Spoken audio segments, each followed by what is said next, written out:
ঘূর্ণিঝড় রিমাল দুর্বল হয়ে গভীর নিম্নচাপে পরিণত। পায়রা, মোংলা, চট্টগ্রাম ও কক্সবাজার সমুদ্র বন্দরে ৩ নম্বর স্থানীয় সতর্ক সংকেত। ঘূর্ণিঝড়ের প্রভাবে উপকূলীয় জেলাগুলোতে জলোচ্ছ্বাস ও ভারী বৃষ্টিপাত, ৩ জনের মৃত্যু। বাঁধ ভেঙে বহু এলাকা প্লাবিত, ক্ষতিগ্রস্তদের পাশে প্রশাসন। ২০৪১ সালের মধ্যে একটি উন্নত স্মার্ট বাংলাদেশ বিনির্মাণে অংশীদার হতে যুক্তরাষ্ট্রের ব্যবসায়ীদের প্রতি প্রধানমন্ত্রী শেখ হাসিনার আহ্বান।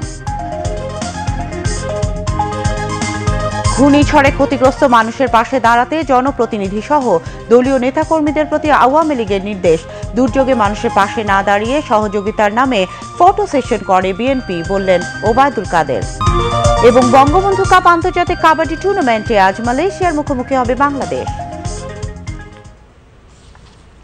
আসসালামু আলাইকুম, আমন্ত্রণ দুপুর ২টার সংবাদে। সাথে আছি আমি সাদিয়া আফরিন। এতক্ষণ সংবাদে শিরোনাম শুনছিলেন, এবারে বিস্তারিত সংবাদ।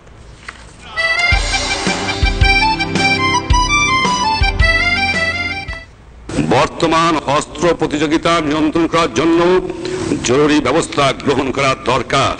অস্ত্র প্রতিযোগিতা হ্রাস করা সম্ভব হলে অর্থনৈতিক সংকট দূর করার উপযোগী পরিবেশই শুধু গড়ে উঠবে না, এই প্রতিযোগিতায় যেসব বিপুল সম্পদ অপচয় হচ্ছে তা মানব জাতির সাধারণ কল্যাণে নিয়োগ করা সম্ভব হবে।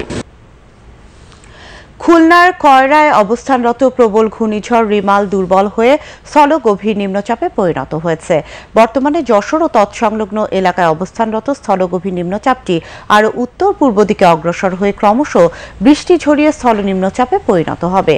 আবহাওয়া অফিসের পক্ষ থেকে পায়রা ও মোংলা সমুদ্র বন্দরকে ১০ নম্বর মহাবিপদ সংকেত নামিয়ে ৩ নম্বর, আমি আবার বলছি ৩ নম্বর স্থানীয় সতর্ক সংকেত দেখিয়ে যেতে বলা হয়েছে। কক্সবাজার ও চট্টগ্রাম সমুদ্র বন্দরকে ৯ নম্বর মহাবিপদ সংকেত নামিয়ে ৩ নম্বর, আমি আবার বলছি ৩ নম্বর স্থানীয় সতর্ক সংকেত দেখিয়ে যেতে বলা হয়েছে। এছাড়া উত্তর বঙ্গোপসাগরে অবস্থানরত মাছ ধরার নৌকা ও ট্রলারকে পরবর্তী নির্দেশ না দেওয়া পর্যন্ত নিরাপদ আশ্রয়ে থাকতে বলা হয়েছে। এদিকে আবহাওয়া অধিদপ্তরে আয়োজিত প্রেস ব্রিফিংয়ে জানানো হয়, যশোর ও তৎসংলগ্ন এলাকায় অবস্থানরত স্থলগভীর নিম্নচাপে পরিণত হওয়া ঘূর্ণিঝড়টি আরও উত্তর পূর্ব দিকে অগ্রসর হয়ে ক্রমশ বৃষ্টি ঝরিয়ে স্থল নিম্নচাপে পরিণত হবে। পরে এটি আরও দুর্বল হয়ে গুরুত্বহীন হয়ে পড়বে। এটি স্থল নিম্নচাপে পরিণত হয়ে গেছে। এটা বাংলাদেশের উপরে অবস্থান করছে এই মুহূর্তে। পরবর্তীতে এটা আরো দুর্বল হয়ে বৃষ্টি দিয়ে উত্তর পূর্ব দিকে অগ্রসর হয়ে আগামীকাল নাগাদ এটা হয়তো বাংলাদেশ থেকে এটা আরো উত্তর পূর্ব দিকে আসামের দিকে চলে যাবে।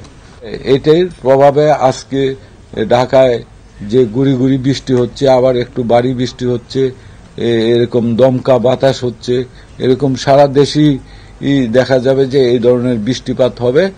এই বৃষ্টিপাত জড়িয়ে এটা ক্রমান্বয়ে আরো দুর্বল হবে এবং এক পর্যায়ে এটা গুরুত্বহীন হয়ে পড়বে। ঘূর্ণিঝড়ের প্রভাবে সাতক্ষীরা, খুলনা, বাগেরহাট, পটুয়াখালী, বরগুনা সহ উপকূলের বিভিন্ন জেলায় ঝোড়ো হাওয়া বয়ে যাচ্ছে। বাতাসের গতিবেগ ঘন্টায় ৯০ থেকে ১২০ কিলোমিটার।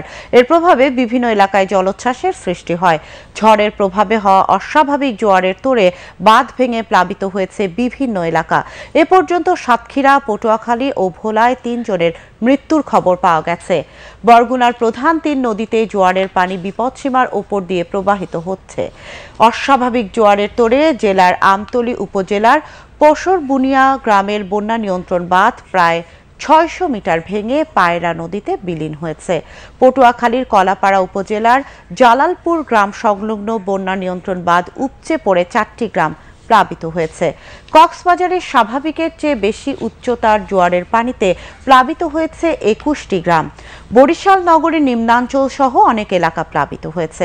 বাগেরহাটে ঝোড়ো হাওয়ায় সঞ্চালন লাইনে গাছপালা উপড়ে পড়ায় রোববার সন্ধ্যা থেকে পুরোপুরি বিদ্যুৎ সরবরাহ বন্ধ রয়েছে। এছাড়া নোয়াখালীর উপকূলীয় উপজেলা হাতিয়ার, নিঝুম দ্বীপ সহ কয়েকটি ইউনিয়নের নিম্নাঞ্চল প্লাবিত হয়েছে। ঘূর্ণিঝড়ে ক্ষতিগ্রস্ত এসব এলাকায় ক্ষয়ক্ষতি নিরূপণ সহ ত্রাণ কার্যক্রম নিয়ে মাঠে রয়েছে উপজেলা ও জেলা প্রশাসন। দর্শক, ঘূর্ণিঝড়ের আরো খবর থাকছে সংবাদের পরবর্তী অংশে।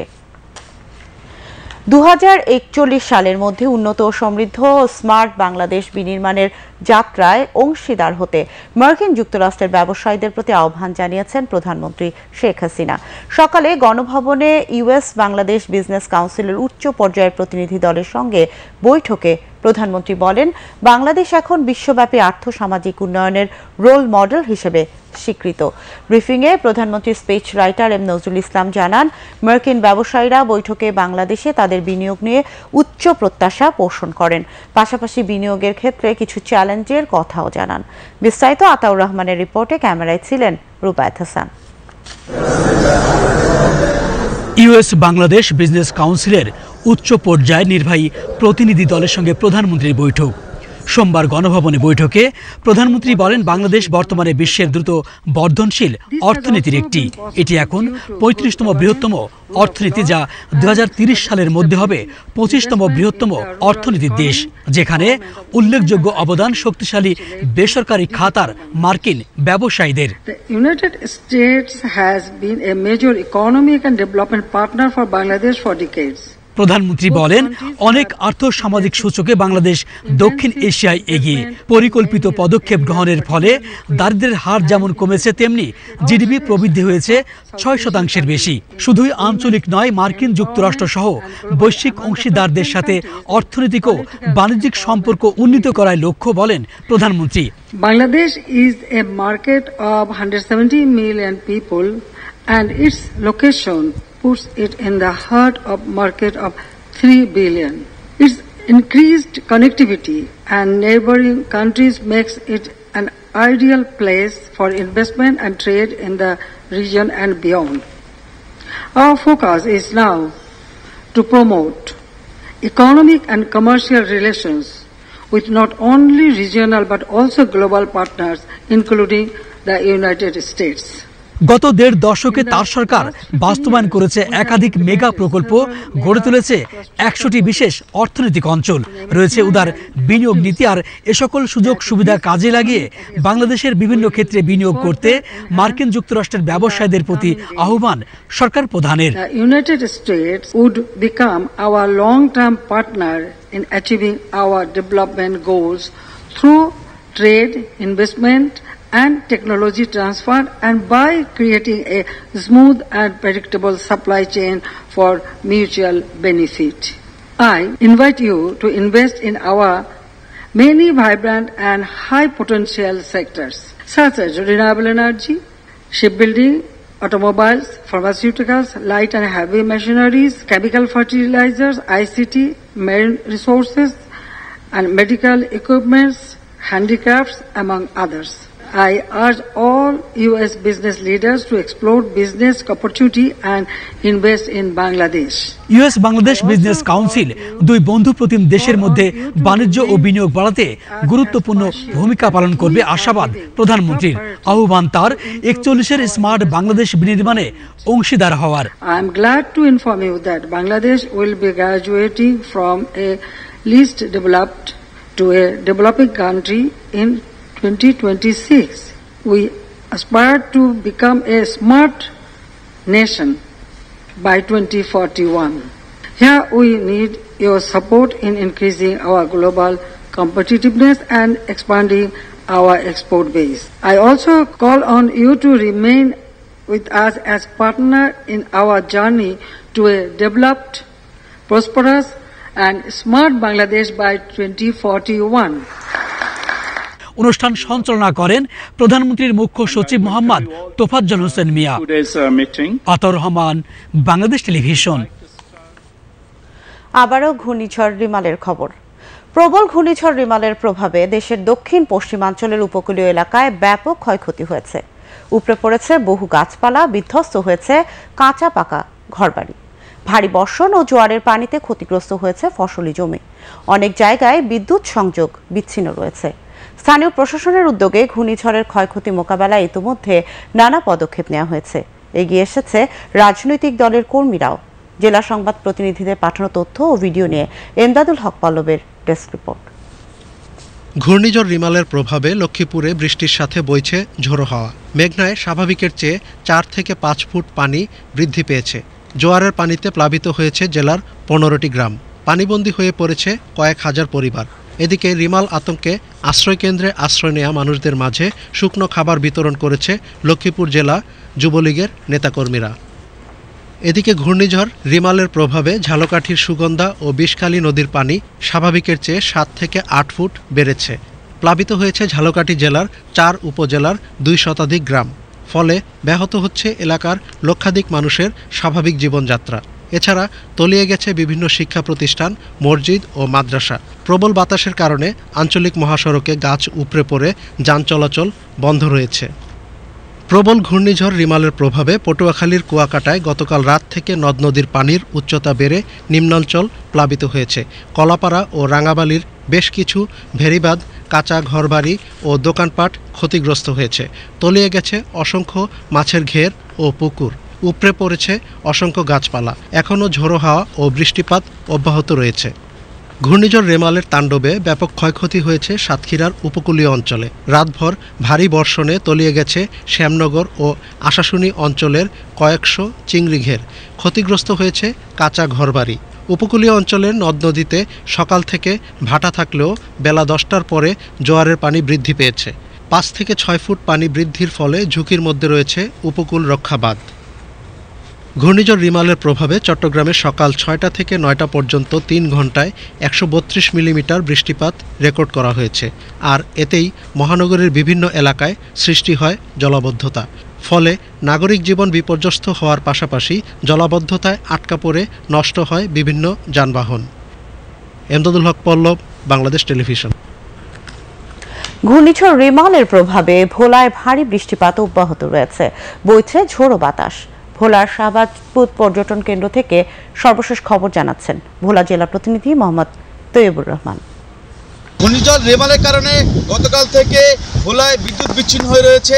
ভোলা এই দ্বীপ থেকে যে সকল বিচ্ছিন্ন চরগুলো রয়েছে, চরগুলো কিন্তু প্লাবিত হয়েছে এবং এই চরে যে সকল মানুষজন বাস করে তাদেরকে কিন্তু একটি নিরাপদ আশ্রয়ে নেওয়া হয়েছে। এই চরগুলোতে কিন্তু 14টি মসজিদ কেল্লা এবং স্কুল কাম সাইকেল সেন্টার রয়েছে। সেখানে প্রায় হাজার হাজার মানুষ ইতিমধ্যেই আশ্রয় নিয়েছে। জেলা প্রশাসনের পক্ষ থেকে যে সকল মানুষ এই ঘূর্ণিঝড় রেমালের কারণে আশ্রয় নিয়েছে তাদের জন্য কিন্তু শুকনো খাবারের ব্যবস্থা করা হয়েছে। এ ছিল ঘূর্ণিঝড় রেমালের সর্বশেষ সংবাদ। ভোলা থেকে মোহাম্মদ তৈয়বুর রহমান, বাংলাদেশ টেলিভিশন। দর্শক, ভোলা থেকে যুক্ত হয়েছিলেন আমাদের জেলা প্রতিনিধি মোহাম্মদ তৈয়বুর রহমান। ঘূর্ণিঝড় রিমালের তাণ্ডবে বিপর্যস্ত হয়ে পড়েছে উপকূলীয় জেলা বরগুনা। গতকাল সন্ধ্যায় প্রচণ্ড দমকা হাওয়া ও বৃষ্টি সহ ঘূর্ণিঝড়টি বরগুনা উপকূলে আঘাত হানে। ঘূর্ণিঝড়ের প্রভাবে বরগুনা নিম্নাঞ্চল প্লাবিত হয়েছে। এছাড়া একাধিক স্থানে বেড়িবাঁধ ভেঙে জানমালের ব্যাপক ক্ষয়ক্ষতি সাধন করেছে। অসংখ্য গাছপালা ও ঘরবাড়ি বিধ্বস্ত হওয়ার খবর পাওয়া গেছে। বরগুনা থেকে ঘূর্ণিঝড় রিমেলের সর্বশেষ অবস্থা জানাচ্ছেন বরগুনা প্রতিনিধি অর্ণব শরীফ। গত রাত থেকেই বরগুনার মানুষ ঘূর্ণিঝড় রিমেলের ভয়াবহতা প্রত্যক্ষ করছে এবং এই ভয়াবহতা এখন পর্যন্ত বর্তমান। এই ঘূর্ণিঝড় আমাদেরকে বরগুনার মানুষকে কিন্তু সেই প্রলয়ঙ্করী ঘূর্ণিঝড় 2007-এর সিডরের কথা মনে করিয়ে দিচ্ছে। যদিও সিডরের ভয়ঙ্কর বা প্রলয়ঙ্করিতা আরও বেশি ছিল, কিন্তু রিমেলের যে ব্যাপ্তি এটা অনেক বেশি। এত দীর্ঘ সময় ধরে কিন্তু আর কখনো কোনো ঘূর্ণিঝড় বরগুনার মানুষ দেখেনি যে এত দীর্ঘ সময় ধরে চলমান রয়েছে। গতকাল সন্ধ্যার পর থেকেই ঘূর্ণিঝড় রিমেলের প্রভাব বাড়তে থাকে। সন্ধ্যার পর থেকেই দমকা হাওয়া, ঝোড়ো হাওয়ার পরিমাণ বাড়তে থাকে এবং সেটা কিন্তু এখন পর্যন্ত বর্তমান রয়েছে। এবং বরগুনার বিভিন্ন নিম্নাঞ্চল, চরাঞ্চল পানিতে প্লাবিত হওয়ার খবর আমরা পেয়েছি।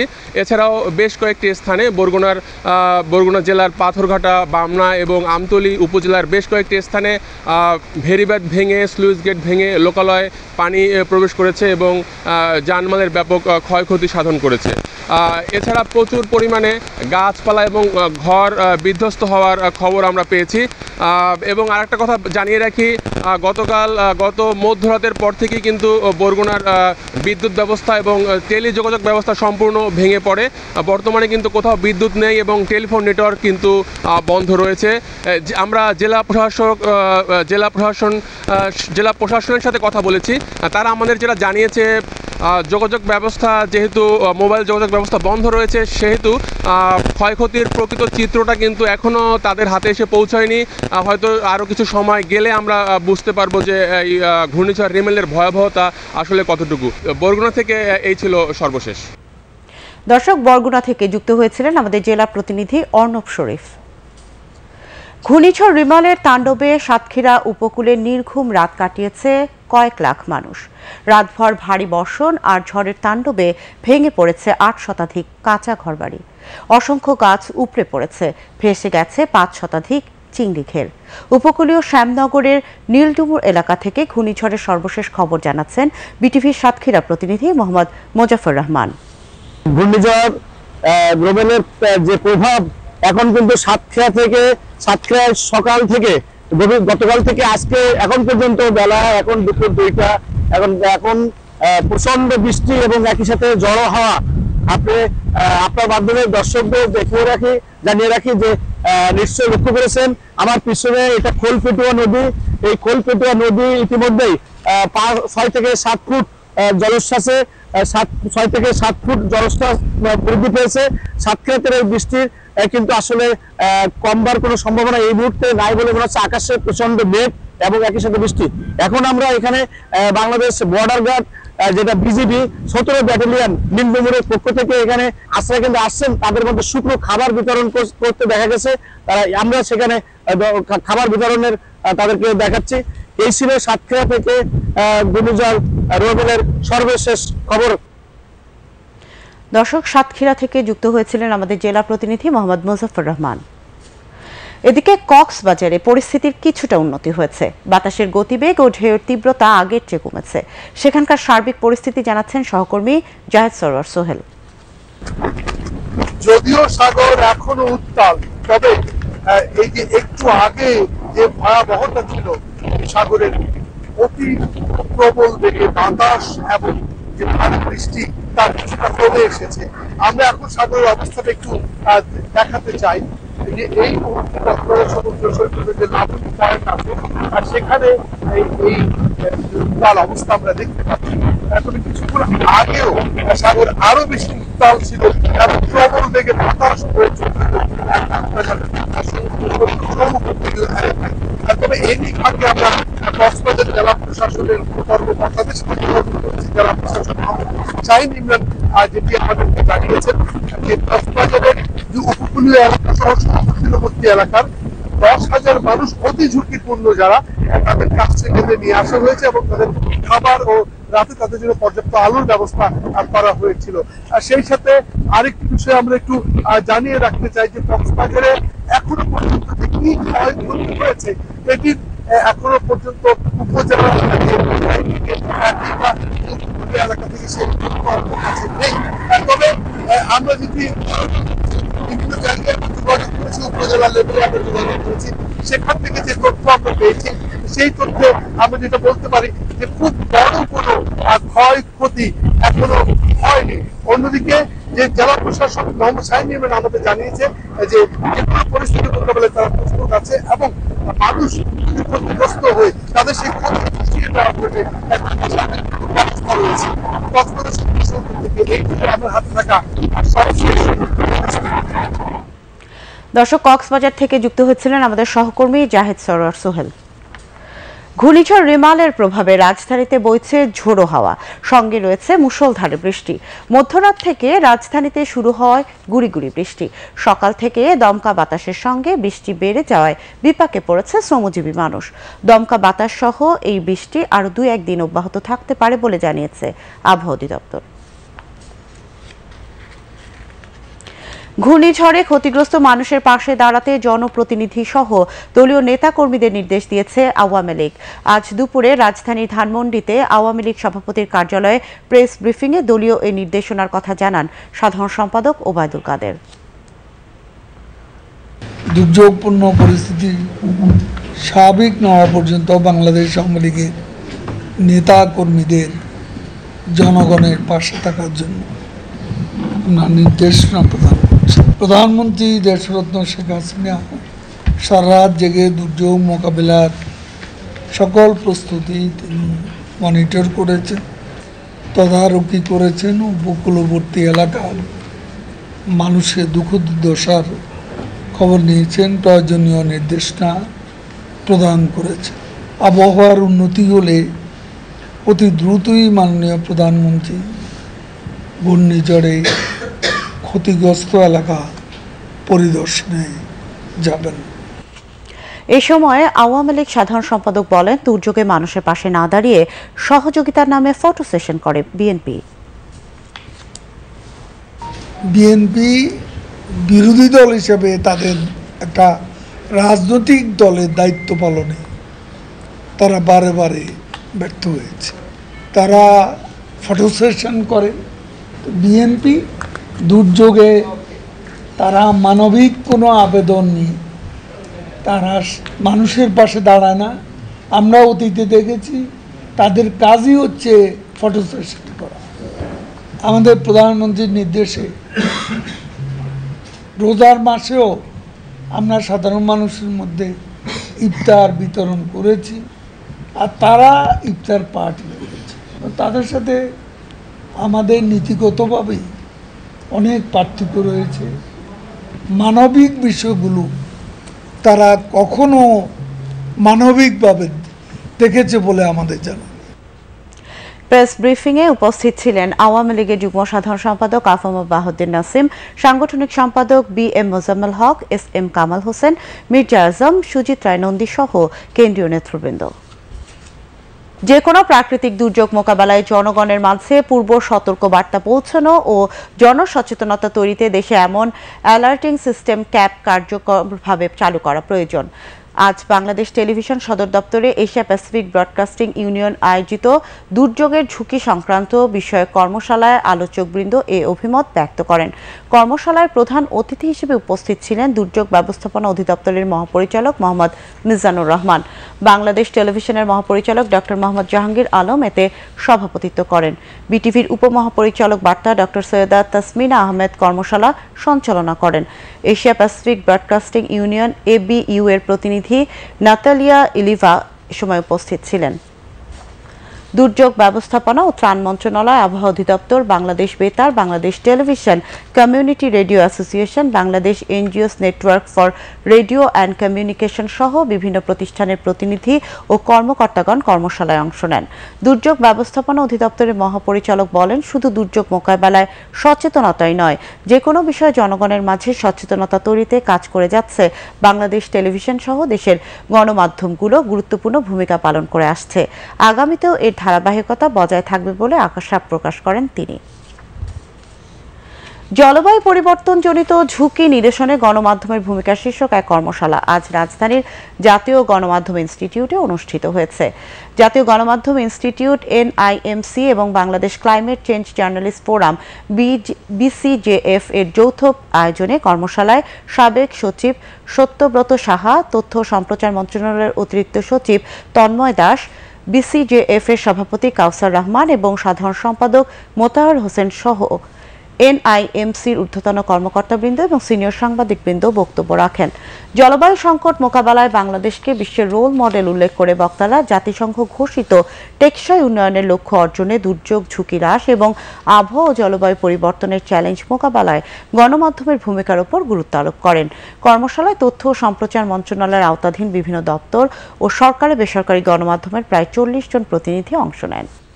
কাবাডি প্রসঙ্গ। বঙ্গবন্ধু কাপ আন্তর্জাতিক কাবাডি টুর্নামেন্টে নিজেদের দ্বিতীয় ম্যাচে আজ বিকেলে মালয়েশিয়ার মুখোমুখি হবে বাংলাদেশ।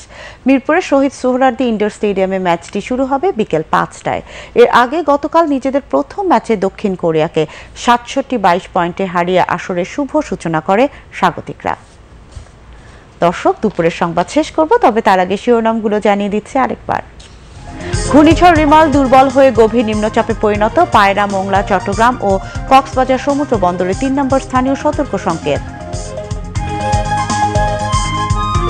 ঘূর্ণিঝড়ের প্রভাবে উপকূলীয় জেলাগুলোতে জলোচ্ছ্বাস ও ভারী বৃষ্টিপাত, 3 জনের মৃত্যু, বাঁধ ভেঙে বহু এলাকা প্লাবিত, ক্ষতিগ্রস্তদের পাশে প্রশাসন। 2041 সালের মধ্যে একটি উন্নত ও স্মার্ট বাংলাদেশ বিনির্মাণে অংশীদার হতে যুক্তরাষ্ট্রের ব্যবসায়ীদের প্রতি প্রধানমন্ত্রী শেখ হাসিনার আহ্বান। ঘূর্ণিঝড়ে ক্ষতিগ্রস্ত মানুষের পাশে দাঁড়াতে জনপ্রতিনিধি সহ দলীয় নেতাকর্মীদের প্রতি আওয়ামী লীগের নির্দেশ। দুর্যোগে মানুষের পাশে না দাঁড়িয়ে সহযোগিতার নামে ফটো সেশন করে বিএনপি, বললেন ওবায়দুল কাদের। এবং বঙ্গবন্ধু কাপ আন্তর্জাতিক কাবাডি টুর্নামেন্টে আজ মালয়েশিয়ার মুখোমুখি হবে বাংলাদেশ।